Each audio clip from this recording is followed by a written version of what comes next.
Kepemimpinan transformasional seperti namanya, maka seorang pemimpin transformasional ini mampu mentransform organisasi yang dipimpinnya dari sebuah organisasi yang kecil bisa menjadi organisasi yang bahkan mendunia. Kepemimpinan transformasional ini konsepnya pertama kali diajukan oleh Downton pada tahun 1973. Nah, pada waktu itu dicetuskan, kemudian Burns pada tahun 1978 mendalami konsep ini dan kemudian percaya bahwa para pemimpin menampilkan karakteristik transaksional atau transformasional. Namun demikian, Bass yang juga kemudian mendalami konsep ini menemukan sebaliknya. Transformasi kepemimpinan menggunakan elemen transaksional dan transformasional. Nah, sekarang kita bahas terlebih dahulu kepemimpinan transaksional. Pada layar bisa kita lihat bahwa pada kotak bagian kiri paling atas adalah A memahami tugas B. Artinya adalah atasan memahami tugas bawahan. Nah, menurut konsep ini hampir tidak mungkin seorang atasan bisa memimpin kalau dia tidak memahami tugas bawahan.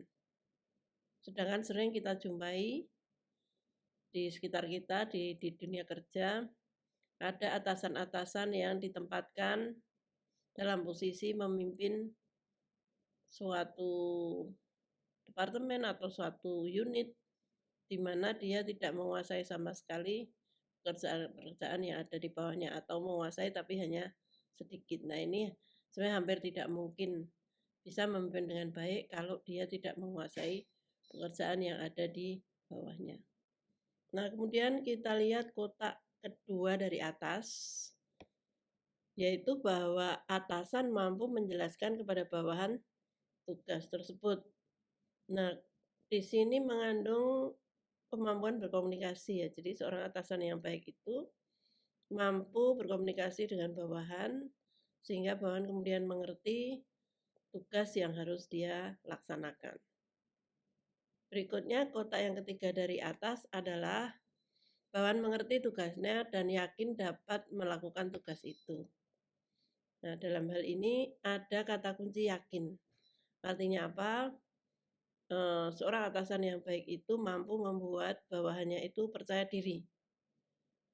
Jadi pede untuk melakukan tugasnya, bukannya malah membuat bawahan itu makin takut dan mengkeret ketika diberi tugas oleh atasan. Nah, kemudian kita melihat di kotak sebelah kanan atas. Di situ dijelaskan bahwa atasan memahami kebutuhan B. Nah, jadi ini merupakan kemampuan yang tidak mudah ya untuk mengerti bawahannya. Dan memang karena itu sebetulnya idealnya seorang atasan itu mempunyai bawahan tidak lebih dari 7 orang karena makin banyak tentunya makin sedikit peluangnya untuk bisa memahami anak buahnya dan terutama memahami kebutuhan mereka.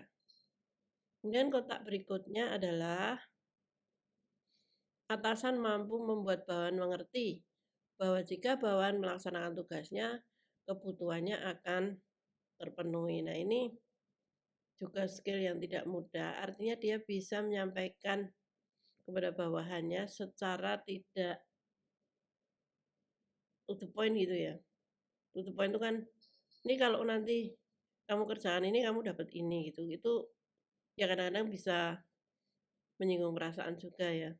Karena itu betul-betul penyampaiannya itu harus subtle. Ya, harus tersirat dari yang tersurat gitulah intinya. Jadi bukan skill yang mudah juga. Nah, apa efeknya dari kotak pertama dan kedua di sebelah kanan ini adalah bawahan mengerti bahwa kebutuhannya akan terpenuhi jika bawahan melaksanakan tugas yang diinginkan oleh atasan. Jadi paham bawahan dan kemudian dua urutan kotak kiri dan kanan ini digabung di bawah, timbul motivasi dan bawaan melakukan tugasnya sesuai harapan A.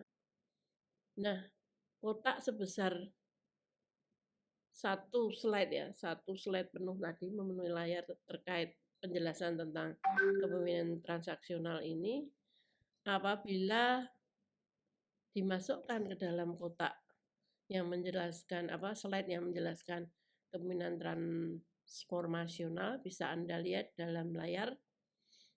Kepemimpinan transaksional ini hanya menjadi satu kotak kecil di sebelah kiri itu, di mana di bawahnya dituliskan hasil sesuai harapan.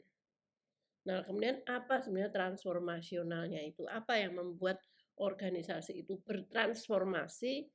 Anda bisa lihat 4 kotak di atas itu.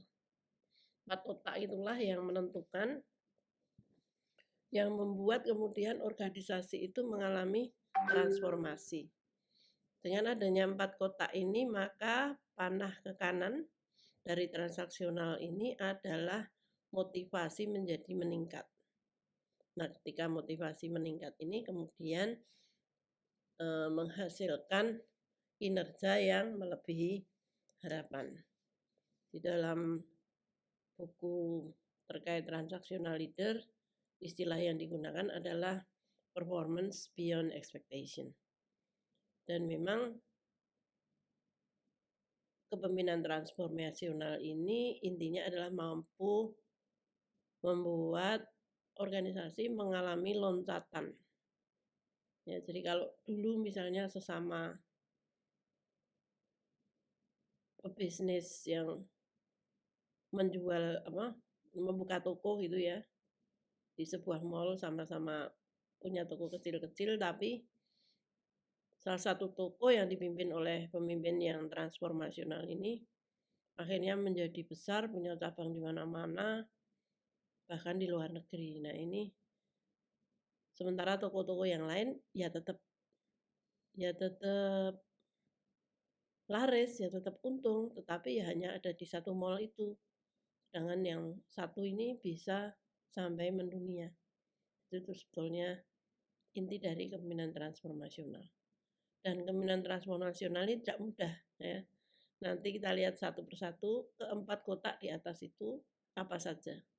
Nah, yang pertama kita lihat dari keempat itu adalah pengaruh ideal atau idealized influence atau II. Di sini pemimpin berfungsi sebagai panutan ideal bagi pengikut. Pemimpin menjalankan apa yang dikatakan atau walk the talk dan dikagumi karena ini. Pengikut melihat pemimpin sebagai model yang patut ditiru. Saya menggunakan istilah idola. Jadi ya seperti kita semua tahu ya, untuk menjadi seorang idola itu kan ya tidak mudah. Pertama yang disyaratkan di sini sebagai seorang idola itu ya omongan dengan perbuatan itu sinkron sama. Dan kemudian dia juga mempunyai kemampuan-kemampuan yang menyebabkan orang itu menjadi terpengaruh dengan mudah oleh dia. Ini adalah elemen pertama dari kepemimpinan transformasional. Kemudian elemen yang kedua adalah motivasi inspirasional atau inspirational motivation. Nah, inspirational motivation ini adalah kemampuan untuk menginspirasi dan memotivasi pengikut melalui visi dan mempresentasikan visi tersebut dengan jelas sehingga mudah diterima. Pemimpin transformasional meyakinkan pengikutnya dengan kata-kata yang sederhana dan mudah dipahami, dipengaruhi oleh citra mereka sendiri. Nah, jadi kalau kita tengarai pemimpin-pemimpin besar itu pada umumnya memiliki visi ke depan. Pada umumnya bisa melihat jauh ke depan, besok itu mau bagaimana, itu dia tahu. Nah, Kemudian dia bisa mengkomunikasikan apa yang dia lihat itu kepada pengikutnya dengan bahasa yang sederhana yang membuat pengikut itu tergugah dan kemudian, oh iya ya benar ya, kita kalau gitu perlu ke sana bersama-sama untuk mencapai visi itu, gitu. Nah ini keahlian yang juga tidak mudah ya untuk dimiliki. Kalau nanti di dalam sebuah pelatihan kita bisa berdiskusi siapa-siapa saja pemimpin yang kita kenal yang visioner. Banyak sekali contohnya. Berikutnya adalah elemen ketiga dari kepemimpinan transformasional, yaitu pertimbangan individual atau individual consideration atau IC, yang di dalam kotak-kotak di atas tadi saya beri nama hubungan pribadi. Elemen ini menunjukkan perhatian yang tulus terhadap kebutuhan dan perasaan pengikut, serta membantu mereka mengaktualisasikan diri. Perhatian pribadi ke setiap pengikut membantu dalam mengembangkan kepercayaan di antara anggota organisasi dan figur otoritas mereka. Jadi perhatian pribadi ini betul-betul mencerminkan kepedulian pengikut terhadap kepedulian pemimpin terhadap pengikutnya. Jadi betul-betul mau mendengarkan, betul-betul mau memahami, betul-betul berempati, dan kemudian juga mengikhtiarkan bagaimana caranya agar setiap hari pengikut ini menjadi lebih baik dari sebelumnya. Nah, dia melakukan banyak usaha untuk mengubah nasib pengikutnya ini. Dan usaha ini dirasakan oleh pengikut. Bisa jadi usaha-usaha ini gagal, tapi pengikut ini sudah merasakan bahwa dia ini diperjuangkan, dibantu, diusahakan. Sehingga terjadilah ikatan batin yang kuat antara pemimpin dengan pengikut. Nah, elemen yang terakhir dari transformational leader adalah simulasi intelektual atau intellectual stimulation. Nah, atau IS ya. Pemimpin menantang pengikut untuk menjadi inovatif dan kreatif. Mereka mendorong pengikut untuk menantang status quo. Nah, status quo di sini diartikan sebagai kemandekan. Banyak sekali organisasi itu yang mengalami kemandekan, bukan bangkrut, bukan rugi ya, tetapi usahanya tuh jalan terus saja seperti itu dari bulan ke bulan, tahun ke tahun itu ya untung, tapi ya begitu aja, stagnan ya. Untung terus gitu, tapi tidak mengalami loncatan. Nah, seorang pemimpin transformasional ini menantang anak buahnya untuk berpikir bagaimana kita ini tidak hanya begini terus gitu ya. Nah, usaha-usahanya ini adalah dengan menggugah kreativitas dan inovasi dari pengikutnya. Dan usaha-usahanya ini antara lain misalnya menyediakan berbagai fasilitas, karena kreativitas dan inovasi itu kan dipengaruhi oleh pengetahuan ya. Semakin banyak pengetahuan orang itu, semakin besar peluangnya untuk menjadi kreatif dan inovatif. Karena itu seorang pemimpin transformasional itu mengusahakan berbagai cara agar pengikutnya itu mendapat banyak pengetahuan. Dan dia juga tidak hanya menyediakan fasilitas pengetahuan bagi pengikutnya, tetapi fasilitas ini ya bisa diakses dan sebagainya ya, ilmu-ilmu, buku-buku, koneksi internet. Dia juga bersedia membiayai pengikutnya untuk ikut pelatihan, untuk ikut konferensi, dan kemudian juga bahkan mengirim mereka untuk mengikuti pendidikan formal. Dan tidak hanya sebatas itu, di tempat kerja sang pemimpin ini juga terus men-challenge ya, mengajak berdiskusi, mengajak berdebat mengenai hal-hal baru. Sehingga anak buah ini setiap hari terangsang, pikirannya ini terangsang untuk apa ya? Untuk memikirkan hal-hal yang baru. Nah, demikian terkait kepemimpinan transformasional, memang bukan kepemimpinan yang mudah ya, dan bukan karakter-karakter yang mudah untuk dimiliki, tapi apa salahnya kita pelajari bersama kemampuan transformasional ini, karena kemampuan seperti inilah yang akan mampu membawa organisasi melakukan lompatan jauh ke depan. Demikian terkait kepemimpinan transformasional, semoga bermanfaat.